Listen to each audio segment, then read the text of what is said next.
I am so excited to have our guest here. We have Dr. Karen-Dudek-Brannan. She is going to be talking to us about a lot of things today.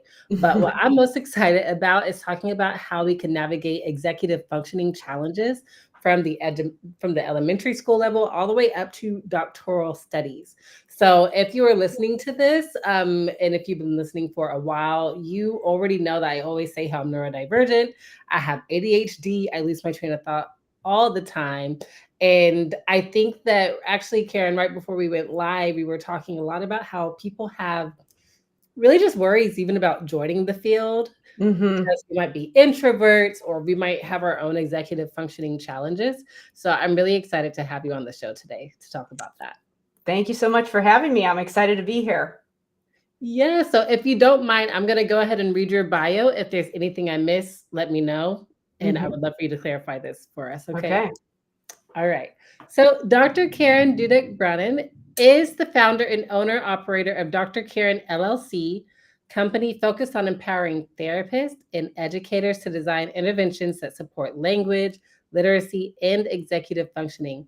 She has a doctorate in special education and director of special education and assistive technology credentials from Illinois State University, as well as master's and bachelor's from Illinois State University in speech language pathology.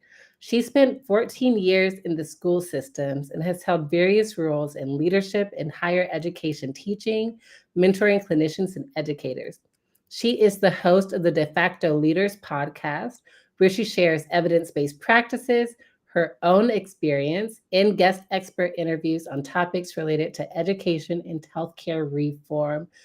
What don't you do? I just want to say that I've been a fan for a long time. And I always just see the content that you put out on Facebook about how we can be better therapists, especially in the language realm. Is there anything that I missed with the bio? No, but I have a long list of things that I would like to be doing, and I just always have a constant state of FOMO because there's so many things. So yeah, I know we're going to get into some of those things today. So yeah, I'm excited to talk about it. Yes, yes. And I know you did tell me about some things that you're excited to get into. One Yeah. thing that I love is that you are kind of pivoting into the hmm educational reform sector. Yeah. Can you tell us about the pivot from how your business started and where it's going? Yeah, so when I started in the schools, I was doing a lot, I was working in elementary, but I ended up in that position covering all the way from pre-K through high school. And so you're on the school team, you are getting all these language referrals and I don't know, what your experience was, but I always felt like I really didn't have a clear picture of what the SLP's role should be in language and literacy. So that's what inspired me to do my doctoral work, which was really focusing on vocabulary and language. And a good way that I find that people understand with just things that are trending now is that it's kind of the language strands of the reading rope. And obviously, as SLPs, we can address some of those other things. But if you really want to tailor what you're doing as an SLP in the school system in a way that makes sense for your role, that's really where you can focus and make a lot of impact. Assuming that there's already a robust reading curriculum in place, which that's a whole other conversation. So that's what inspired me to study language and metacognition during my doctoral work, because I didn't really feel like I had a good system. And I always kind of felt like I was guessing and not really seeing great results. So that's what inspired me to start the first suite of courses that I did when I first started my business, which was really focused on the language therapy aspect, which it really focuses on how can you as an SLP make an impact when you have 30 to 40 minutes a week and your students have all these language needs and there's so many different things that you could be working on. So that's where I started. And I found that when I was working with SLPs on that language aspect, and I would say that I was working on executive functioning, but I was just in a very specific area of language and executive functioning, meaning that, if you're doing language therapy effectively, you're pulling in a lot of internal dialogue and problem solving and self questioning. So, the way that you do language therapy effectively is that there's a lot of executive functioning work embedded into it. But a lot of people, when they came into the program, these are SLPs that are going into the schools and they're feeling like they're so overloaded, and their language therapy planning is taking so much time. And it's just, this thing that's about their job that's really stressful. And a lot of them, once they got clear on that aspect, like, what do I do when I have kids in front of me? They started to come to me with other issues like, okay, I get that, I'm more confident in my sessions when I have students in front of me, but what about all these other things that are an issue that are impacting my students? And I always knew that I wanted to more directly address the executive functioning piece, but I was thinking more academically. But at that point, that's when I decided to just really focus on the bigger picture things that you have to do as an SLP to be effective in your work. And I kind of explain it as planning for service delivery instead of planning for therapy. So not only do you need to think about what do I do when I have a group of students in front of me, it's like, how do I fit into this bigger picture? Like, what can I be doing to consult with other teachers, to create training so that I can educate other people about what I do, and so that I can train people to support students when they're in their classrooms, or if you're in private practice, to be coaching parents. If you're talking to your administrators about programs that need to be put in place, how do I have those conversations? So there's all those other things that we have to do in order to make things happen, to make sure that our students are successful. And I see the work that we do in executive functioning, just because it's so much more than what you're doing in therapy. It's obviously that, but it's much more than that. There's so many other pieces that need to be in place. And so that's why I started focusing more on leadership. And I see executive functioning as this, leadership is kind of this big umbrella and all these things that you can do in your job.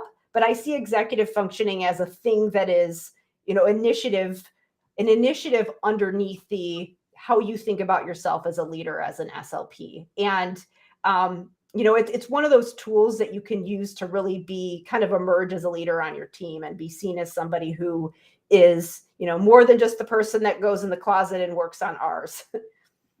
Yeah, I really thank you for even saying that, and how executive functioning ties into, even if I'm hearing you correctly, ties into our confidence as leaders. Is that what you're saying? Yeah. Wow. I normally ask my guests this at the very beginning, but I really just jumped right into your business. Can you tell us what your why is, what your big picture is? Oh, there's so many. So I mean, if I could even go back to, my experience when I was growing up, I was a very shy person. I would say I definitely had a lot of social anxiety. And when I was in first grade, my parents had the conversation of, should she be held back? Because I needed some extra help in reading. And so I would say that I had a version of what would have been RTI. It wasn't called that back then, but I was fortunate enough to have the help that I needed so that I was able to catch up. And I saw what my parents did for me, and the whole setup of what happened for me personally that helped me to be successful.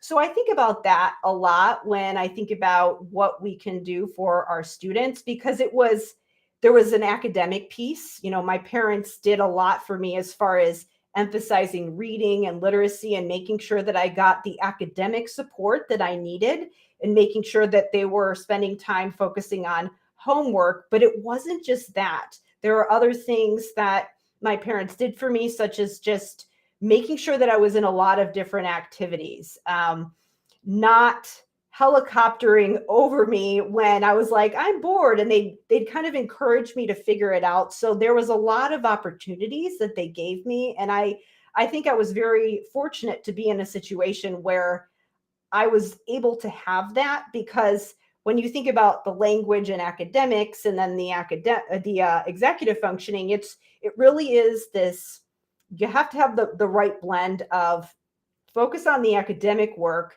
but also focus on real life skills. And so it's so hard to get those pieces in place. And so I think it is really important for us as clinicians to figure out how we fit into that, and, do some work in making sure that those pieces are in place, because that's going to look different for every student depending on what resources they have available to them and what's going on in their community. And it really does look different for all students. And so I think that's my why, and why I started off with very micro level. Here's what we do in therapy, because I do think as a clinician, you do need to start there and figure out what your own protocols are and get confident there. And that's when you can get to the point where you have the bandwidth to start thinking bigger picture, like, okay, I feel good about what I'm doing in therapy, but now I need to figure out how I can coach other people to do what I do. Because with executive functioning, if you're just focusing on stuff that you're doing in therapy, students aren't going to have generalization. And with that specifically, being able to make sure that students have the right support they need, to make sure that we have the right help in their classroom when they're experiencing something challenging that requires multiple steps. And there needs to be the right scaffolding in the environment to make sure that they have support, but also the right experiences to build those skills. And that is it's not an easy puzzle to solve, but I think we at least need to understand what the ideal scenario could look like, and then figure out how to make it feasible to all the different students we're serving, because it's so dependent on how things work in your building. If you're working in a school, what's the community like? What kind of resources do you have available to you on your team, in your community? What's the family life like for your students? So I think we do need to kind of start off with what are the skills we need to build, and what experiences do kids need to have in order to get there. And then we can start to figure out the logistics of how it applies to our situation. So I would say that that's my why, because it just seems like every time I solve one issue, then there's these other ones that pop up. It's just layers of the onion. And I don't think I ever will have it completely figured out, but I'm certainly trying to keep pulling back all the layers. There's infinite layers, but honestly, Yeah. I'm just so thankful that you're part of the piece of the puzzle. Yeah. I really am, and you're an excellent teacher. I've already learned so much from this from this 10 minutes that we've been on this call. I Yeah. know that you mentioned scaffolding, and that's something that a lot of people did actually want to know about. Do you have any? First of all, how would you explain scaffolding? And two-part question. So, how would you explain scaffolding? And Mm-hmm. do you have any just powerful strategies that we can implement that in the school setting? Oh, that is a big question. So scaffolding, if you think about scaffolding of a building, it's the structure. So there's a number of ways you can think about it. There is modeling and help and support. So you're actually creating that structure.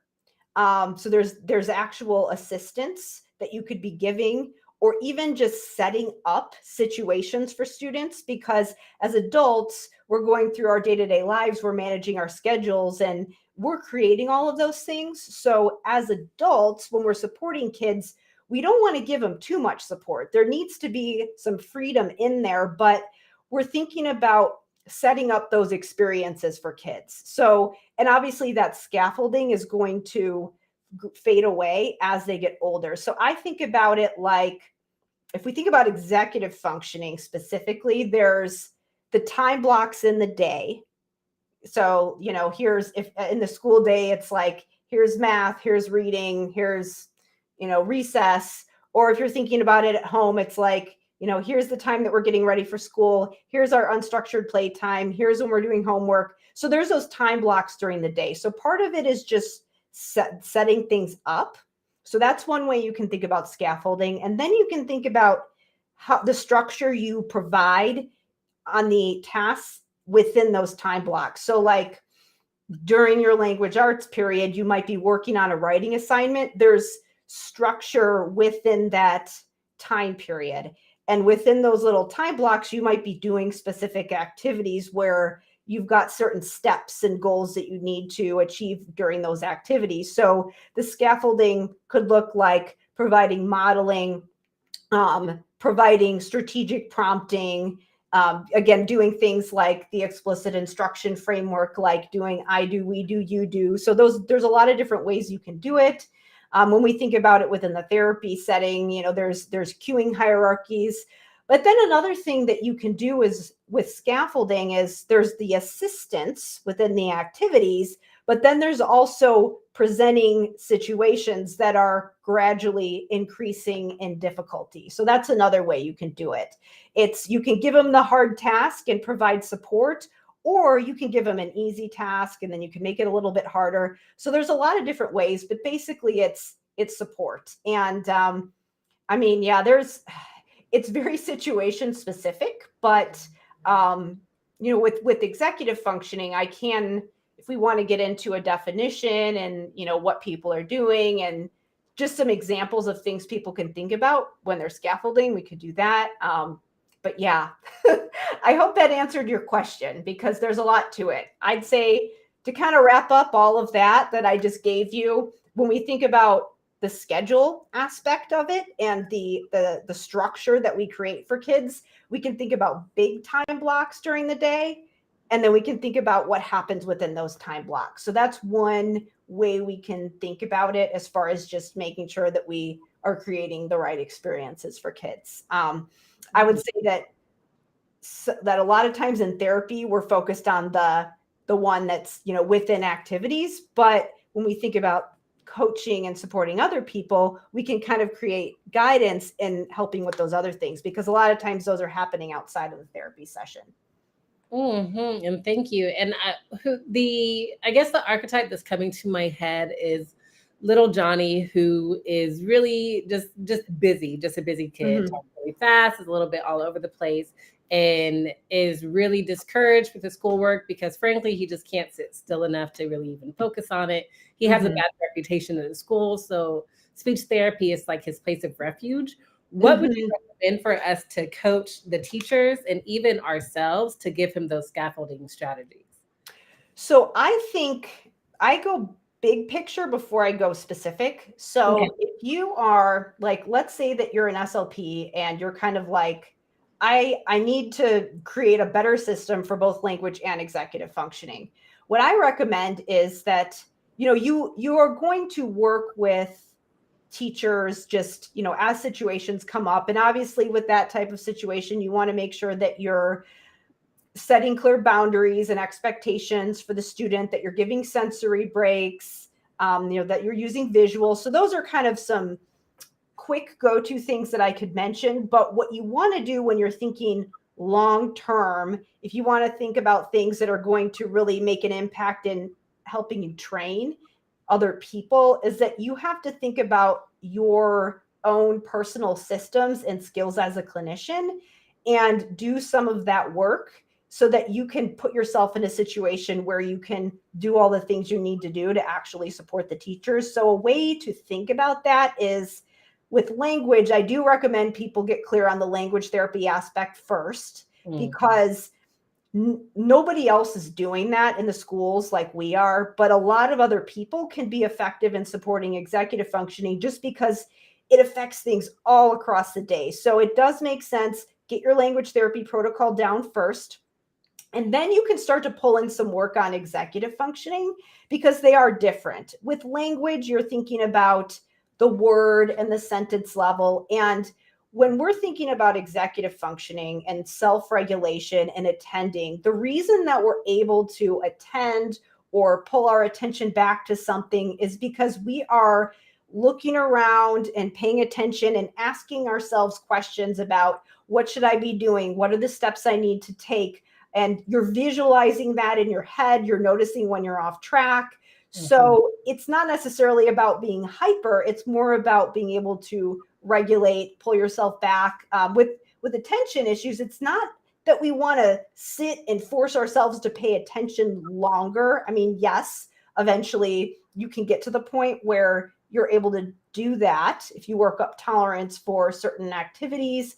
But the important part is that noticing when you're off track and coming back.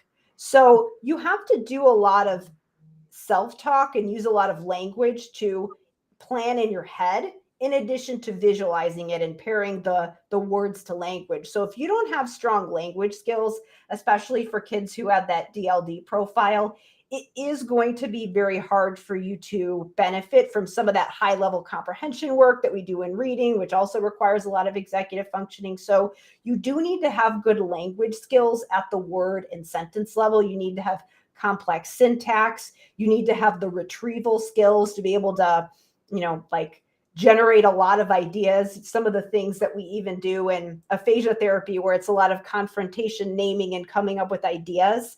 Being able to come up with ideas and options for doing things is part of executive functioning, because really it's about goal-directed behavior and being able to engage in the things that allow us to persevere and through things. So let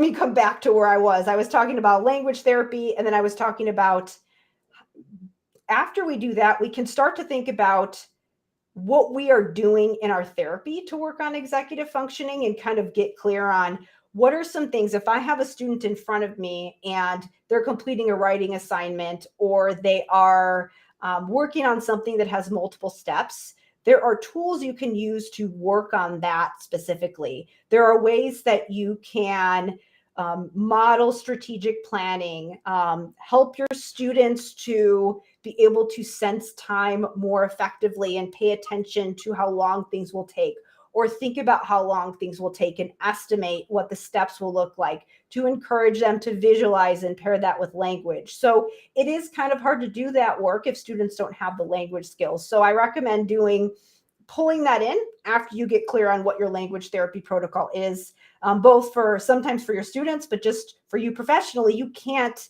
figure all of it out at once. You kind of have to do it in layers. So I say language therapy protocol, executive functioning protocol. And then when you're clear on your personal operating procedures, like what am I doing, then you can start to get to the point where you're actually writing that down and thinking about, how do I transfer this information from my brain to other people's brains? So I recommend getting clear on that first, just because you're a human and you have to scaffold your own learning just like you would for your students. And it's not realistic for you to just, walk in a month later and have the whole building trained. So I say, like, focus on those things. And of course, try to help teachers problem solve and troubleshoot for those unique cases that come up while you're doing that. But think about, you have your kind of main initiative that you're working on one at a time. So that's a way that is feasible for you to do it as a professional, is just to think about it in stages, because, it is training adults and consulting with other people is a different skill set than your direct therapy skills when you're working with students. And, it's so important that we do that really for both of those areas. And one thing that just stuck out is doing it one at a time. Thank you for giving us those steps, because I'm just thinking about speech pathologists like myself with some executive functioning problems, and it's easy to get overwhelmed and bogged down by all the tasks at hand and all of those micro steps that are very important, especially when it comes to the strategy of all of this. And so that does lead me to my next question. I'm thinking about the people who want to even enter the field, the graduate students who are feeling that imposter syndrome, and even the CFs and seasoned SLPs who continue to feel that imposter syndrome because maybe they're introverts. They themselves have poor executive functioning skills. So how are they going, how are we going to teach people executive functioning skills if we struggle with that every single day? So what could you tell us? One, to uplift us, but also maybe even any strategies that you have. Yeah. So, okay. I will talk about the mindset stuff, and then I can talk about the strategies. So with introversion and social anxiety, like I experienced that. I've experienced it my whole life. That when I was talking about what my mom did for me, she's an extrovert. And one of the things that she really encouraged me to do was have a lot of social interactions so that I could move through that and get comfortable. And so here's where, you don't want to, if you are an introverted person, you don't want to pretend like you're a bubbly extrovert and force yourself to be in all these situations that are so overstimulating 24/7. Obviously, you don't want to do that. You want to be aware of what you need to recharge, how you like to connect with people, but you also don't want to get trapped in this way of thinking of, well, I can't do that because X. Like, I think of it as, this is something that you know about yourself to help you prepare and be successful. It's not something that needs to prevent you from doing things. Your way of being successful with those things might look different for other people because you might have different support needs, but you don't have to let it prevent you from doing things. So, with the introversion aspect of things, there's executive dysfunction and anxiety go hand in hand, because if you want to be successful in a situation, you have to think back to a situation and have this mental picture in your head of, like, what was another situation that's similar to this other thing that I'm going to do, that might be similar but also might be, have some differences. You can use past experiences using episodic memory to prepare you for the future, and then you can use your future thinking skills to think, okay, that was something in the past, what can I use from what I know to plan for the future? And then you can visualize what it's going to look like being successful in the future situation. And then you can also think about the steps and, like, make your to-do list using language. Again, all of those things that I just mentioned are executive functioning skills that can help you plan. And if you go into a situation and you feel unprepared because you haven't done that, or you don't necessarily haven't built up those skills yet to be able to do that, it's going to make you even more nervous. Feeling a little bit nervous, a little bit of nerves and stress is normal. But if you have those tools to prepare yourself a little bit better, it does help you to make it more manageable. And then over time, you do the thing, and then you learn from it. You can self-reflect and think about, like, what am I going to do different next time, which again is also part of executive functioning. So, I would encourage people to, use those skills and think about, how can I build my own executive functioning to manage those feelings? Because the more experiences you have, it's not that, I still experience imposter syndrome all the time. But I have learned from the past that there are ways that I can prepare and strategically keep expanding what my comfort zone is. So I would say that, there's a chicken or egg debate with executive functioning and anxiety. It's like, am I experiencing executive dysfunction because I'm so anxious, or am I anxious because I don't feel prepared? And whether it's the chicken or the egg, you can still intervene in one place and, have it affect the cycle in some way. So I would say, for introverts, like, I know that I really benefit from scaffolding, and I like situations that are structured, like an IEP meeting where it's like, here's everybody's job, is way less stressful to me than going to the staff party where there's unstructured mingling. Like, that's way more nerve-wracking because it's less structured, but I can kind of ask myself, all right, is there a way I can prepare in advance? Is there a way I could try to create scaffolding for myself? So I think just asking yourself that question of, what scaffolding do I need? Again, scaffolding is support, when we talk about support needs. So that's one way you can think about it, is, using if you, have ADHD or something else, you're introverted, whatever it is. I think executive functioning can be a really powerful, proactive tool to help manage that anxiety, regardless of what's the cause and what's the symptom kind of thing. So that's how I think about it. And I think about that with kids as well, especially kids who are, there's kids who have experienced trauma, and then there's kids who are experiencing executive dysfunction. And, everybody's experienced trauma to some extent, but it impacts kids differently. But regardless of what happened, just providing that scaffolding and structure and that feeling of safety, I mean, that is part of, making people feel safe, is knowing that there's structure. So scaffolding can be a really important proactive tool for both the adults and the kids. Yeah, and I like how you mentioned. I mean, there's a few things you said that I really want to touch on, but we Yeah. really went here Okay. for 5 hours. But but I think about first of all the structure and adding structure to the therapy room. Yeah. A lot of speech pathologists, I mean, just personality types, right? It's like, yeah, I'm more so type B. Like, let's just Mhm. here are two things. I'll tell you the two things we're gonna do today, and let's have fun. But and I'm noticing that as I'm supervising graduate students, and I'm Yeah. like, hey, little Johnny really needs the structure. He's giving you all this therapy attitude. He's talking back. He's getting out of his chair, all those things, because he needs the structure. And Mhm. so, one thing that I've just learned throughout life, even outside of speech pathology, is kids need that to feel safe.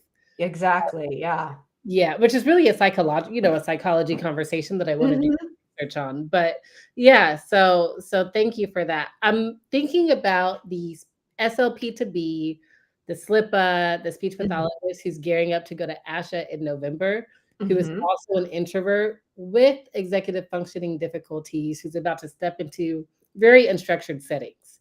What Mhm. advice can you give them as far as preparing? Oh, that's a good question. So I think anyway, there's a couple ways you can prepare yourself for a situation when you're nervous.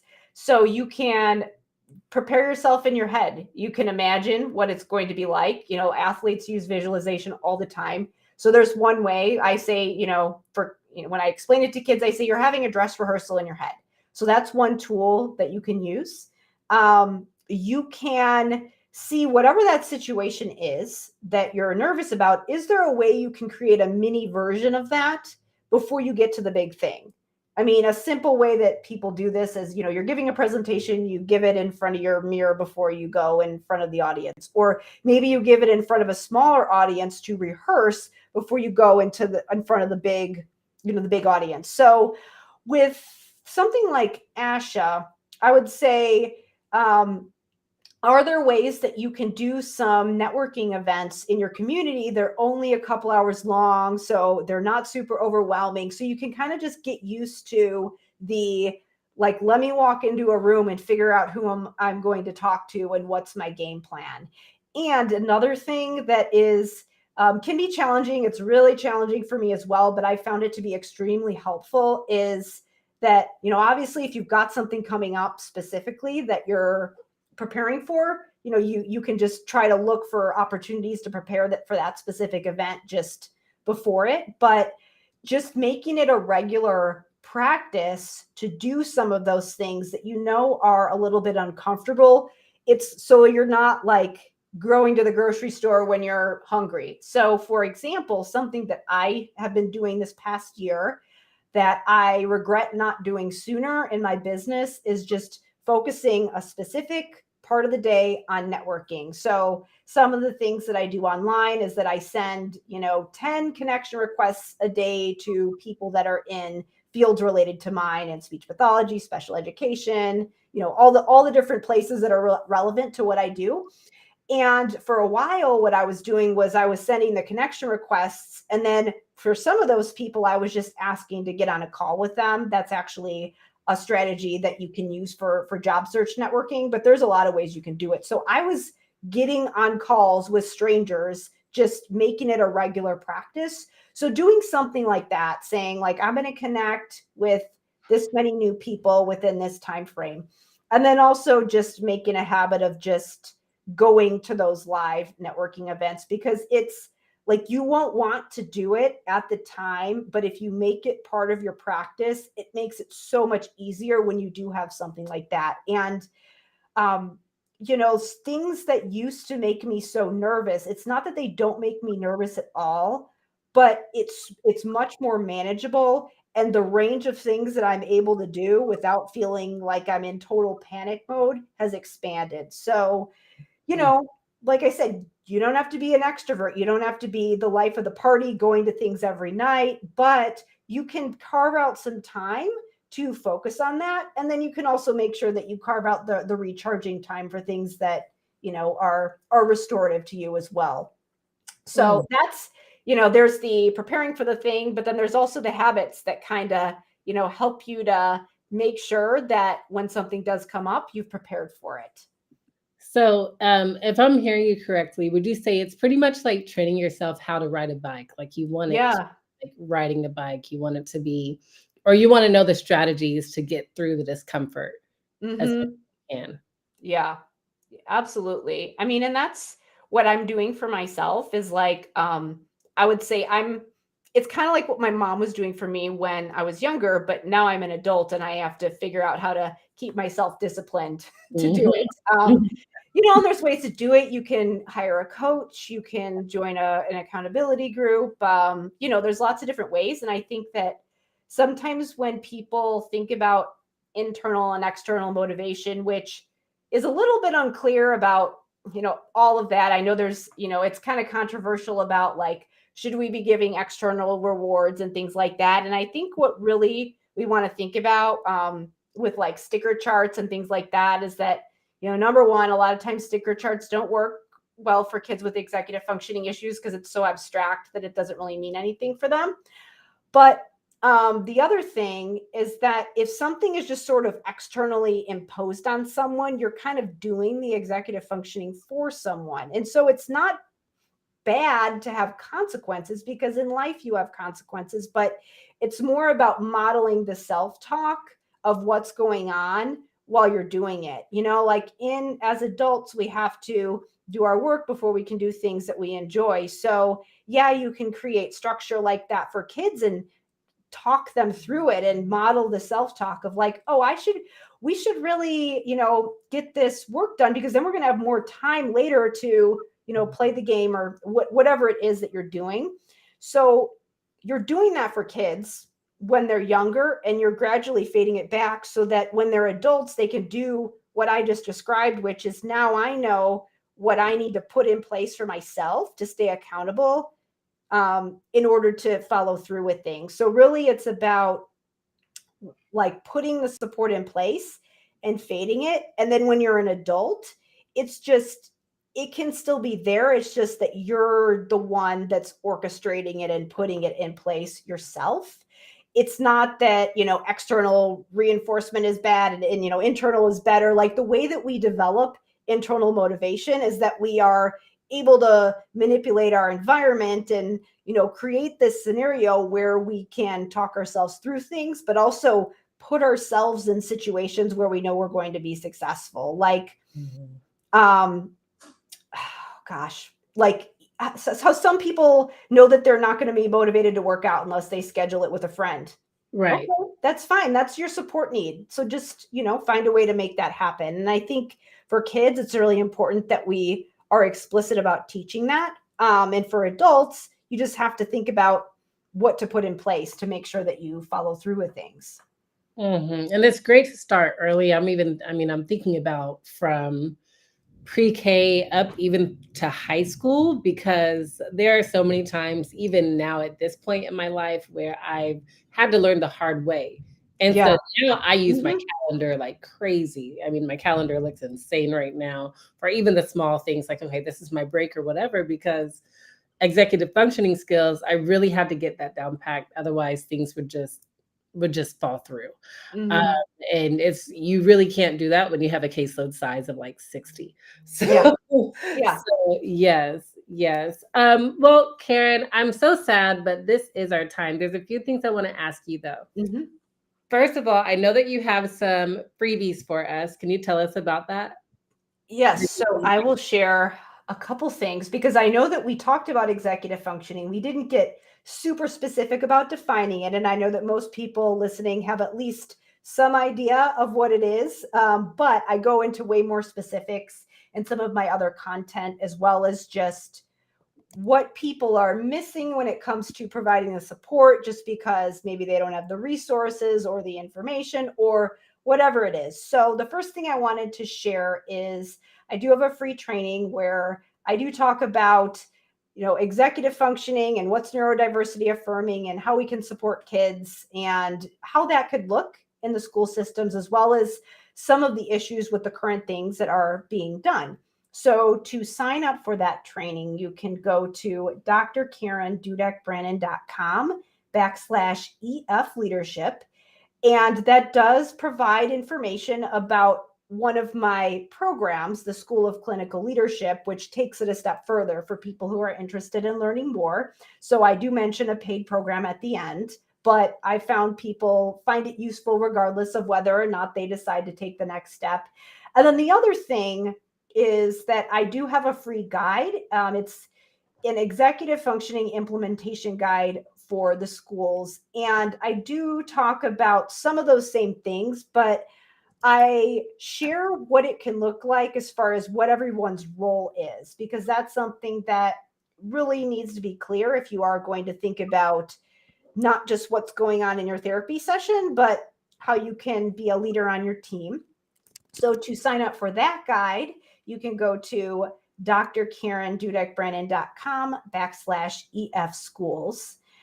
And then the final thing I could share is the De Facto Leaders podcast. So I do talk about executive functioning on that show, but I talk about lots of other things. I initially started with the name Are They 18 Yet in the parenting category, and then I rebranded last year to De Facto Leaders because I had noticed that the show had sort of taken on a new direction with just the content I was doing and the things that people were asking me to talk about. So I rebranded to make it more in the leadership and education and healthcare reform space. So I do talk about some things that are more specific, what you can focus on in therapy, but I have this past year really focused on bigger picture things. So talking to different therapists and leaders and people who are in, principals, people who are in the ed tech space, or, using their clinical skills, their educational skills to support students in different ways, and kind of thinking about some of those bigger picture things that we need to do to be able to support students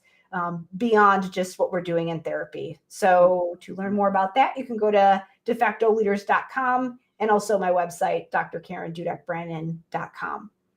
Wow. Thank you so much, Dr. Karen. I did actually put if you saw me typing away, I put all of those in the chat. Great. And then for those of us watching the replay, I'll be sure to put those in the show notes.